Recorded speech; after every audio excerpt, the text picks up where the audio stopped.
ওম শান্তি। আজকের মুরলি 22শে জানুয়ারি 2024। বাপ দাদা মধুবন, মিষ্টি বাচ্চারা, তোমাদের সম্পূর্ণ পবিত্র হতে হবে। তাই কখনো কাউকে দুঃখ দেবে না। কর্মেন্দ্রিয়ের দ্বারা কোনো রকম বিকর্ম যেন না হয়। দাদা সদা বাবার আদেশ অনুসারে চলতে থাকো। প্রশ্ন: পাথর থেকে পরশমণি হওয়ার যুক্তি কি? কোন রোগটি এই ক্ষেত্রে বিঘ্নরূপে আসে? উত্তর: পাথর থেকে পরশমণি হওয়ার জন্য সম্পূর্ণ নারায়ণী, নর থেকে নারায়ণ হওয়ার নেশা চাই। দেহাভিমান যেন না থাকে। এই দেহাভিমানই হল কঠিনতম অসুখ। যতক্ষণ দেহী অভিমানী না হবে ততক্ষণ পরশমণিও হতে পারবে না। যারা পরশমণি হবে তারাই বাবার সহযোগী হবে। 2. সার্ভিসও তোমাদের বুদ্ধিকে সোনায় পরিণত করবে। এই জন্য পড়াশোনার সম্পূর্ণ মনোযোগ দিতে হবে। ওম শান্তি। আত্মিক বাচ্চাদের প্রতি আত্মিক পিতা সাবধানী নির্দেশ দেন যে বাচ্চারা নিজেদেরকে সঙ্গমযুগী ভাবো। সত্যযুগী তো ভাববে না। তোমরা ব্রাহ্মণ নাই নিজেদেরকে সঙ্গমযুগী ভাববে। আমরা তো সবাই নিজেদের কলিযুগী, অন্যান্যরা তো সবাই নিজেদেরকে কলিযুগী ভাবে। অনেক তফাৎ আছে সত্যযুগ কলিযুগ, স্বর্গবাসী নরকবাসী। তোমরা হলে না স্বর্গবাসী না নরকবাসী, তোমরা হলে পুরুষোত্তম সঙ্গম যুগবাসী। এই সঙ্গম যুগকে তোমরা ব্রাহ্মণরাই জানো, আর কেউ জানে না। যদিও ভালো, কিন্তু বারে বারে ভুলে যাও। এখন মানুষকে কিভাবে বোঝাবে? তারা তো রাবণের শৃঙ্খলে আবদ্ধ আছে। রামরাজ্য তো নয়, রাবণ দমন করতেই থাকে। এর দ্বারা প্রমাণিত হয় যে এটাই হলো রাবণ রাজ্য। রামরাজ্য কি এবং রাবণ রাজ্য কি এইসব তোমরা এখন বুঝে গেছো নম্বর অনুযায়ী। বাবা আসেন সঙ্গম যুগে, তাই তো বর্তমানে এই সাক্ষাৎ ঘটে সত্যযুগ এবং কলিযুগে। কলিযুগবাসীদের নরকবাসী, সত্যযুগবাসীদের স্বর্গবাসী বলা হয়। স্বর্গবাসীদের পবিত্র, নরকবাসীদের পতিত বলা হয়। তোমরা তো অনুপম। সুতরাং তোমরা এই পুরুষোত্তম সঙ্গম যুগকেই জানো। তোমরা জানো আমরা হলাম ব্রাহ্মণ বর্ণের, চিত্রটিও খুব ভালো। এই চিত্রের আধারে তোমরা বোঝাতে পারো কন্ট্রাস্ট মানে বিপরীত পার্থক্য বোঝানো উচিত, যাতে মানুষ নিজেদেরকে নরকবাসী পতিত কাঙাল ভাবে। লেখা উচিত এখন হলো পুরনো কলিযুগী দুনিয়া, সত্যযুগ হলো স্বর্গ, নতুন দুনিয়া। তোমরা নরকবাসী নাকি স্বর্গবাসী? তোমরা দেবতা না অসুর? এমন তো কেউ বলবে না যে আমরা হলাম স্বর্গবাসী। অনেকে এমন ভাবে আমরা তো স্বর্গে বসে আছি। আরে এটা তো হলো নরক, তাই না? সত্যযুগ কোথায়? এ হলো রাবণ রাজ্য, তবেই তো রাবণকে পোড়ানো হয়। তাদের কাছেও অনেক উত্তর থাকে। সর্বব্যাপী নিয়েও কত ডিবেট, তর্ক বিতর্ক করে। তোমরা বাচ্চারা একদম সরাসরি জিজ্ঞাসা করো এখন নতুন দুনিয়া নাকি পুরনো দুনিয়া। এমন ক্লিয়ার কন্ট্রাস্ট, পরিষ্কারভাবে উভয়ের পার্থক্য বলা উচিত।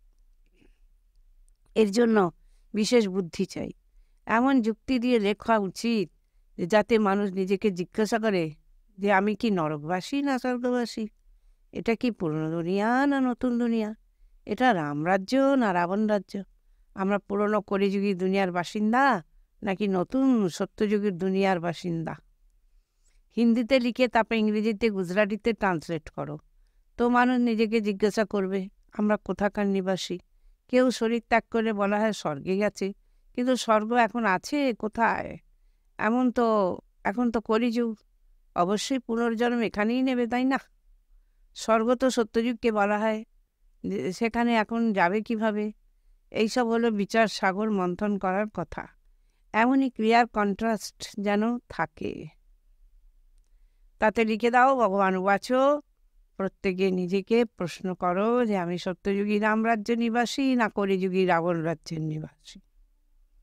তোমরা ব্রাহ্মণ না হবে সঙ্গম যুগী।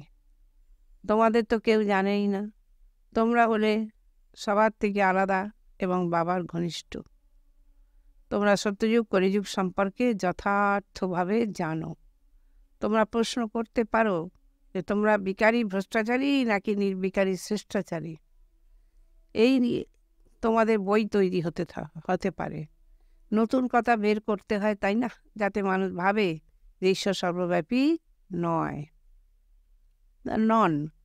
তো তোমাদের এই লেখা দেখে তারা নিজেরাই নিজেকে প্রশ্ন করবে, একে মানে এই কলিযুগকে আয়রন এজ তো সবাই বলে।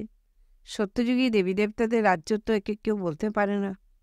এটা নরক না স্বর্গ, এমন ফার্স্ট ক্লাস লেখো যাতে মানুষ নিজের থেকে বুঝতে পারে যে আমরা হলাম অবশ্যই নরকবাসী পতিত। আমাদের মধ্যে দৈবী গুণ তো একবারেই নেই। কলিযুগে কেউ সত্যযুগী হতে পারে না, এমন বিচার সাগর মন্থন করে লেখা উচিত। যে অর্জন করবে সেই অর্জুন। গীতার অর্জুনের নাম দেয়া হয়েছে। বাবা বলেন এই গীতা পড়ে শাস্ত্রাদি যা আছে তাতে জ্ঞানের পরিমাণ আটায় যতটুকু লবণ ততটুকু। নুন ও চিনির মধ্যে কত তফাৎ, একটি মিষ্টি দ্বিতীয়টি নোনতা। কৃষ্ণ ভগবান উবাচ লিখে গীতাকে লবণাক্ত করা হয়েছে। মানুষ পাকে ফেঁসে গেলে তাদের জ্ঞানের রহস্য জানা নেই। এই জ্ঞান ভগবান কেবল তোমাদেরই শোনাচ্ছেন, অন্যরা কেউ জানে না। নলেজ তো খুবই সহজ, কিন্তু ভগবান পড়ান সেই কথা ভুলে যায়, টিচারকেই ভুলে যায়। তা না হলে স্টুডেন্ট কখনো টিচারকে ভুলে যায় না। ক্ষণে ক্ষণে বলে, বাবা আমরা আপনাকে ভুলে যাই। বাবা বলেন, মায়াও কম নয়, তোমরা দেহাভিমানী হয়ে যাও, অনেক বিকর্ম করো, একটা দিন নেই, এমন একটা দিন নেই যে বিকর্ম করো না। একটাই মুখ্য বিকর্ম হলো, যা হলো বাবার আদেশ ভুলে যাওয়া। বাবা আদেশ করেন মনমনা ভব, নিজেকে আত্মা ভাবো। এই আদেশ না মানলে বিকর্ম তো হবে নিশ্চয়ই, অনেক পাপ কর্ম হয়ে যায়। বাবার আদেশ যেমন খুব সহজ তেমনি খুব কঠিন। যতই মাথা খাটাও তবু ভুলেই যাবে, কারণ অর্ধকল্প দেহাভিমানী অবস্থায় হয় কি না, 5 মিনিট যথার্থভাবে স্মরণ করতে পারে না। যদি সারাদিন স্মরণ করতে থাকে তাহলে তো কর্মাতীত অবস্থা হয়ে যাবে। 5 মিনিট যথার্থভাবে স্মরণে বসতে পারে না। যদি সারাদিন স্মরণে থাকে, বাবা বোঝান এতেই পরিশ্রম আছে। তোমরা ওই দৈহিক পড়াশোনা তো বেশ ভালোভাবে করে থাকো, হিস্ট্রি জিওগ্রাফি পড়ার কত প্র্যাকটিস আছে, কিন্তু স্মরণের যাত্রা করার একবারই অভ্যাস নেই। নিজেকে আত্মা ভেবে বাবাকে স্মরণ করা এটাই হলো নতুন কথা। কিন্তু বিবেক বলে যে এমন পিতাকে তো ভালোভাবে স্মরণ করা উচিত। একটু সময় বের করা হয় ভাত রুটি খাওয়ার জন্য, তাও বাবার স্মরণের থেকে। যত স্মরণ করতে থাকবে ততই পবিত্র হবে। এমন অনেক বাচ্চা আছে যাদের কাছে এত টাকা পয়সা আছে যে তার থেকে অনেক সুদ প্রাপ্ত হবে। বাবাকে স্মরণ করে রুটি খেতে থাকো কিন্তু মায়া স্মরণ করতে দেয় না।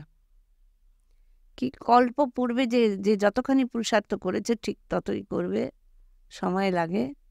কেউ শীঘ্র দৌড়ে পৌঁছে যাবে, আবার কেউ তো এমন হতেই পারে না। এখানে তো 2-3 জন পিতা আছেন।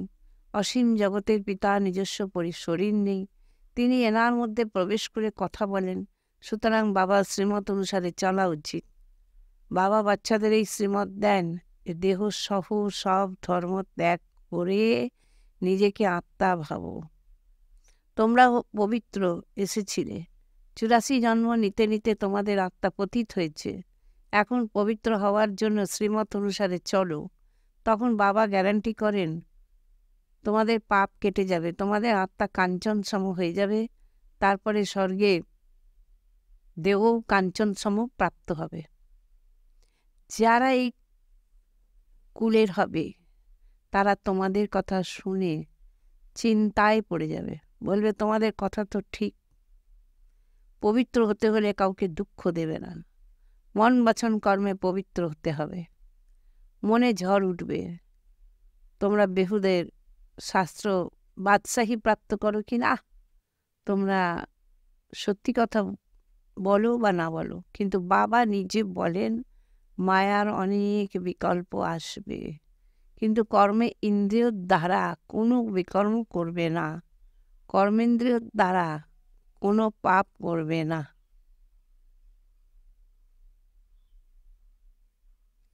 সুতরাং এইরকম কন্ট্রাস্ট মানে বৈসাদৃশ্য দেখিয়ে কথাগুলো লেখা উচিত।